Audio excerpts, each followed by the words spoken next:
Thanks so much for coming to our session. We're absolutely thrilled to have you here. This is one of my favorite things to talk about is A through F school grading. I had the honor and privilege of working in the state of Florida during Governor Bush's 2 terms in office, and had the great privilege of running the school grading office and overseeing the school grading office while I was there. So this is one of my favorite things to talk about. If you have questions, please stop me as we go through the presentation. I like answering questions too. One of the big mantras that Matt was talking about is measuring and data and information. And we believe in Florida that anything that gets measured actually gets done. And we have to provide a very transparent way of providing this data and information to educators, the public, the teachers, and students to really understand what's happening in our Florida public schools.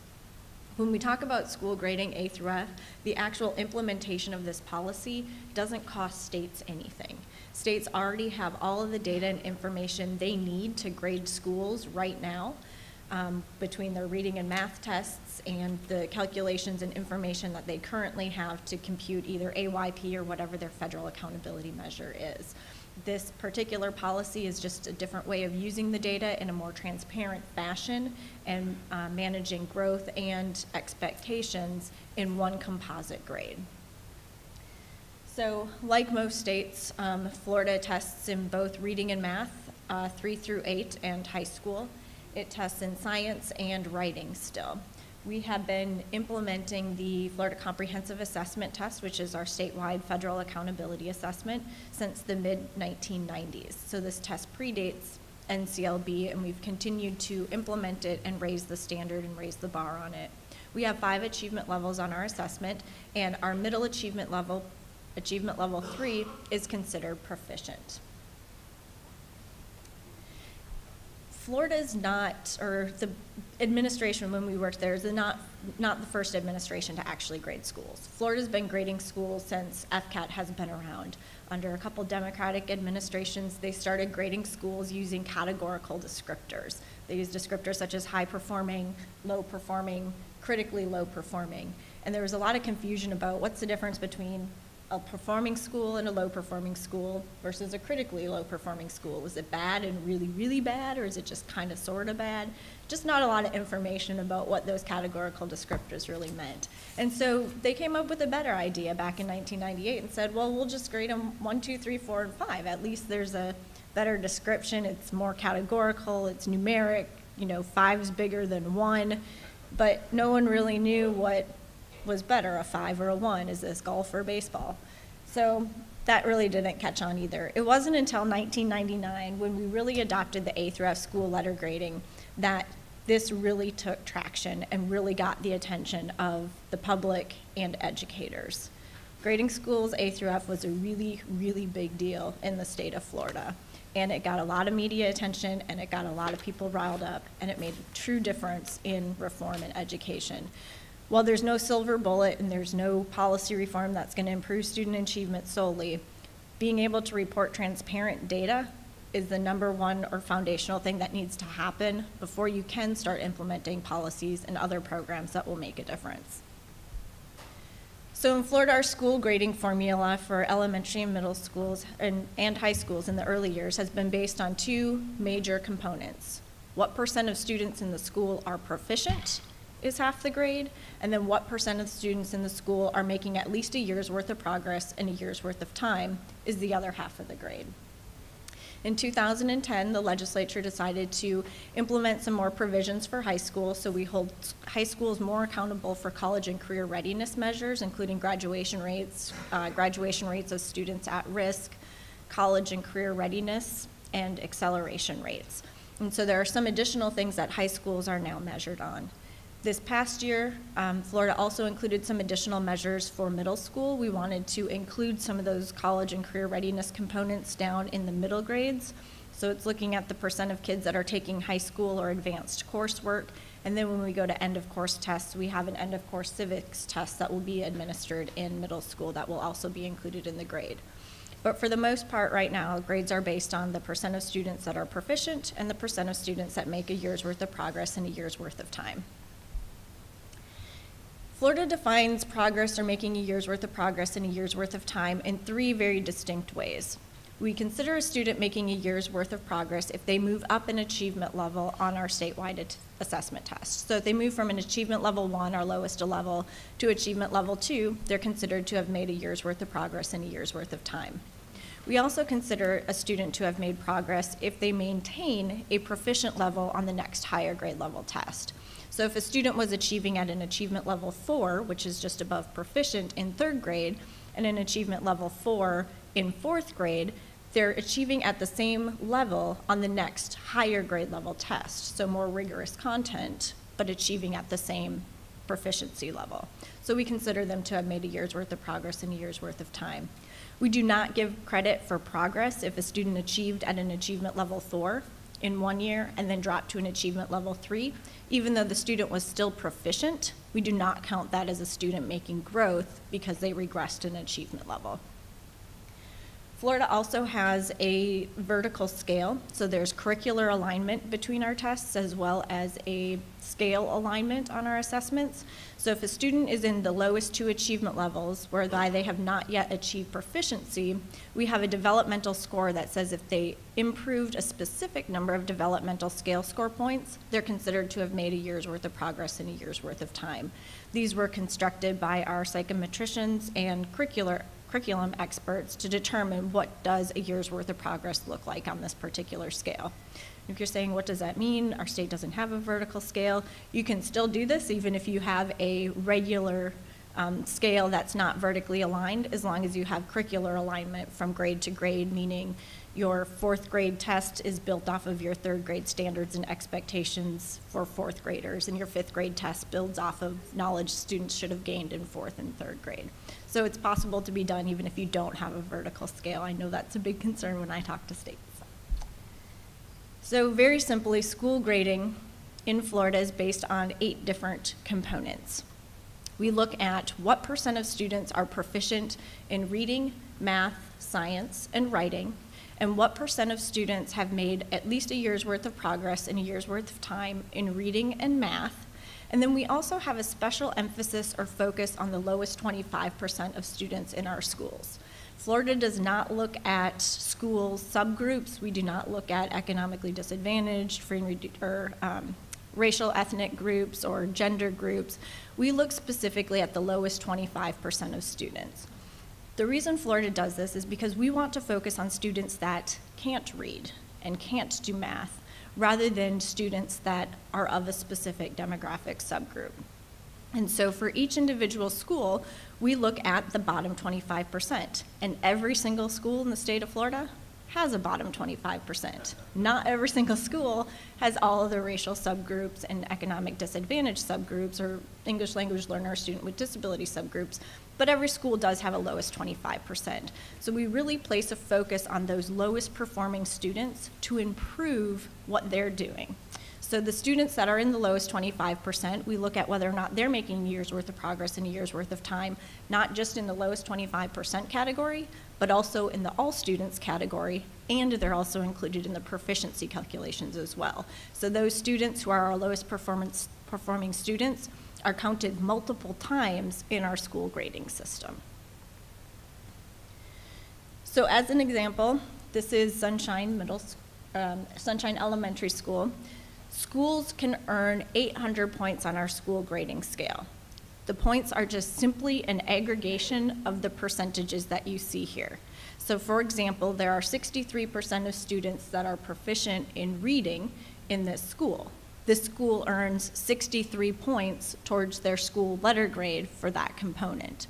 You can see here that 66% of all students made a learning gain in reading. The school earns 66 points for that particular component. Each of those percentages are just translated into school grade points and aggregated. So overall, this school earned 508 points, or a B, for their school letter grade.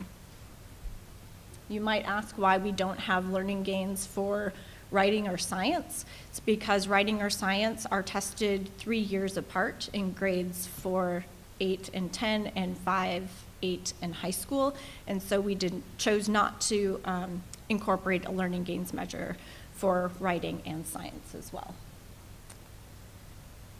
So one of the other provisions that we have for school grades is at least 95% of students have to be tested. And you say, well, that's pretty common. No Child Left Behind requires that. Most of our schools do that. Remember when we implemented school grades, it was pre-NCLB. We learned the hard way that not all schools tested all of their students. There were some schools that were strategic in asking some students to stay home on test day so they wouldn't be included in their school grade. Florida has a lot of lessons learned like this with implementing accountability systems that we're more than willing to share and provide with you, but one of the strategic things is making sure that all of your students are actually included in your accountability system rather than a selective exclusion of them. And I have been talking a lot about the lowest 25%. In addition to those students being counted multiple times in the school grade for each of those components, we also say that in order for a school to earn an A in the state of Florida, that at least 50% of their lowest 25% of students have to make a year's worth of progress in a year's worth of time. If at least 50% of students do not make a learning gain, that school cannot earn an A, even if they've earned enough school grade points, and they will be dropped to a B letter grade. In order for a student to earn a B or a C, or a school to earn a B or a C, at least 50% of the students in the lowest 25% have to make a learning gain either in the current year or the prior year, otherwise they too are dropped an entire letter grade, even if they have enough points. So the focus truly in Florida is moving up those lowest performing students in order to demonstrate that they're making learning gains year after year. Any questions? Thought I saw a hand go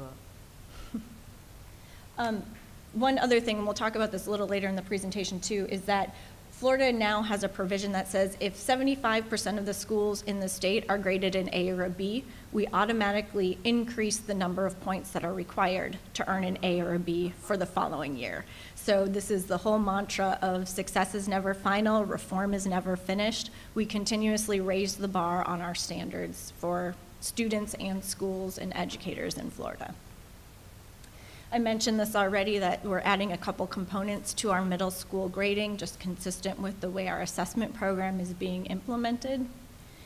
High schools, we have several components. There was a lot of concern in the state that 11th and 12th graders, because our testing program ended in 10th grade, weren't included in the school grading system. So several measures were included for graduation rate, at-risk graduation rate, participation and performance in post-secondary or college readiness and career readiness options. So students taking advanced placement classes, IB courses and exams, industry certification exams, dual enrollment, if they are taking and passing those particular exams and classes, will earn credit in the school's grade. And then we also have a provision in there for college readiness. So what % of students are testing college ready on ACT and SAT for the school grade. This is by far my favorite slide and the most illustrative of what is happening with school grades and performance in the state of Florida. You can see that back in 1999, we had nearly twice as many D and F schools as we did A and B schools. I'm sure the others on the stage and in the audience can attest how tough that press conference was back in 1999.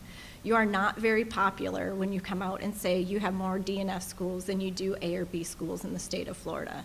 But it was a very, very important statement for Florida to make when you looked at our NAEP scores.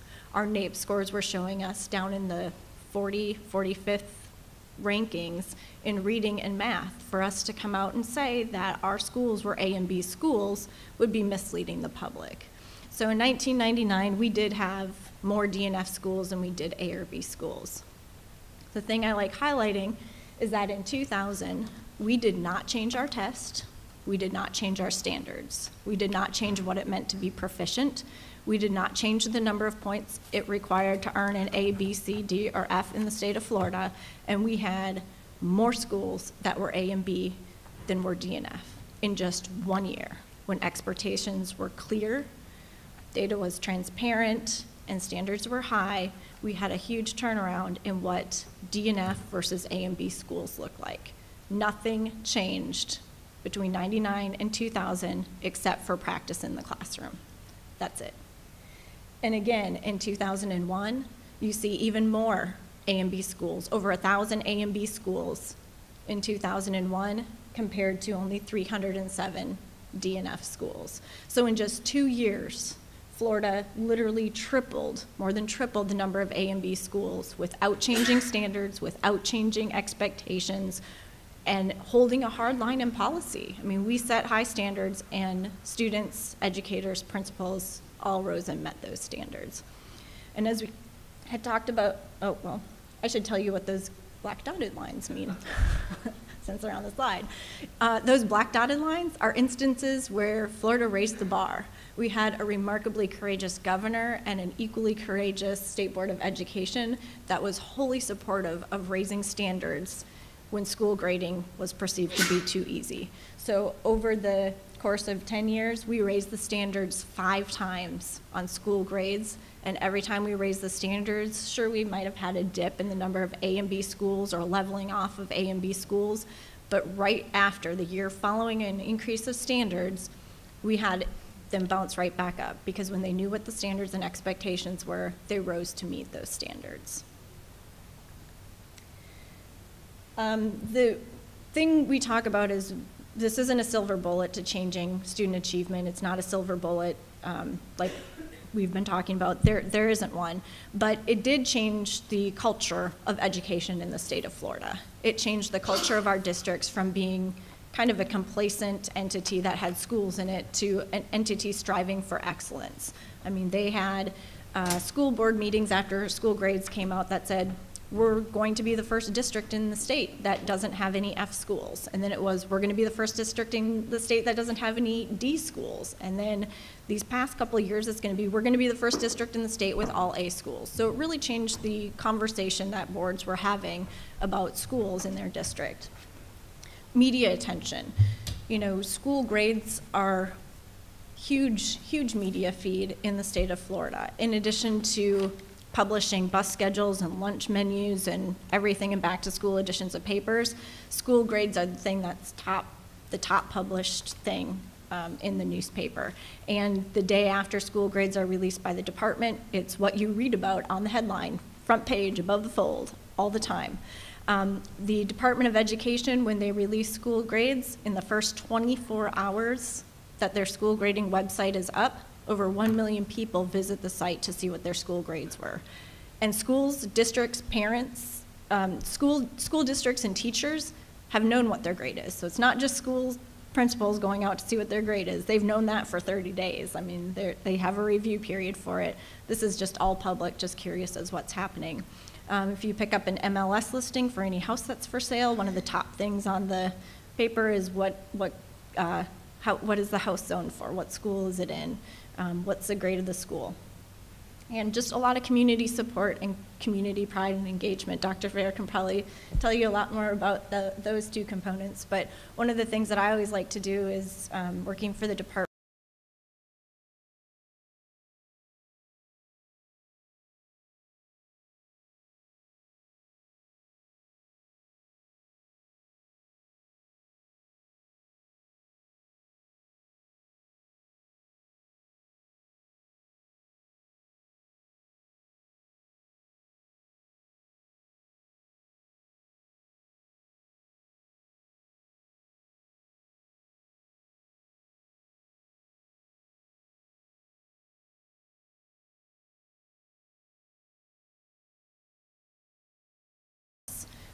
The timeliness of the data was very important. We also have requirements for 3rd grade progression and high school graduation.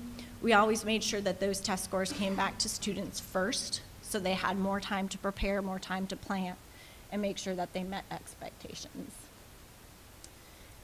And then if you are interested in implementing school grades, the Florida legislature did a great thing for us, is they funded a school recognition program. Essentially, this program says that if a school earns an A or improves at least 1 letter grade, the school will get $100 per student. It goes directly to the school, it bypasses the district and the administrative set-aside, and it bypasses collective bargaining. The intent of the legislature was that this is a performance pay program, that you are to use this funding to reward staff and educators in the school. 85% of this funding to date has gone directly to teachers and educators within the schools that have earned it, making it essentially the largest performance pay program in the country. Funds could also be used for non-recurring expenditures, so buying a new playground for kids or computer equipment, but a majority of it went to funding teacher bonuses. So, Dr. Ladner can do his storytelling. I'm talking about this one too. No, you're not, actually. Okay. We're having a little technical difficulties up here. Yes. Just a quick story about A3 upgrading. We adopted this in Arizona, and when I go to the airport, I used to go right by this elementary school every year, every day, every week, or whatever it is I travel. Had this giant banner, is the size of that back wall, practically, you know, and it said, "Such and such elementary, we are a performing school," right? What they conveniently forgot to tell anyone, or no one noticed, or whatever, right, was that performing was the second lowest ranking you can possibly get. Oh. There were all of 16 schools in the state of Arizona that got something lower than performing. Thus, performing school equals, let's call it D, right? Now, when I drove to the airport to come here, that banner's gone, right? And there's actually some lawmakers in Arizona that want to pass a law to require you to put the letter grade out front. If we go back to your grading formula, where there's a special focus on the bottom 25%, and the grading is such that you look at the year's base of years worth of learning and what they need to achieve in order to get an A or B. How does that factor into funding? Because I could imagine that schools would say, oh, these kids are harder to teach, we need more resources. Does the funding formula kind of play into allowing the tailoring of funds or better teachers to focus in on those students? Sure. In Florida, we don't base funding on school grading. It's based on an FTE allocation. But schools that earn higher letter grades, A and B letter grades, do have more flexibility, and districts that earn A and B letter grades have more flexibility in funding. Schools that earn D and F do receive more funding, primarily because they may be receiving more federal funds or more supplemental funds in order to provide additional resources for D and F schools. The figure that's out there is it's about $1,000 more per student in a D or an F school than it is for an A or a B school of resources that actually go there. And those D and F schools do have some provisions where they have to write a school improvement plan where those funds are more targeted to specific interventions, to specific policies and programs that will help those students. So there's a way to get to that issue, even under an FTE allocation. There's a way to tailor it down to ensure that there's adequate resources to get to those key problem areas. Yes, the catchy phrase is, with accountability comes flexibility. Perfect. Thank you. Great answer.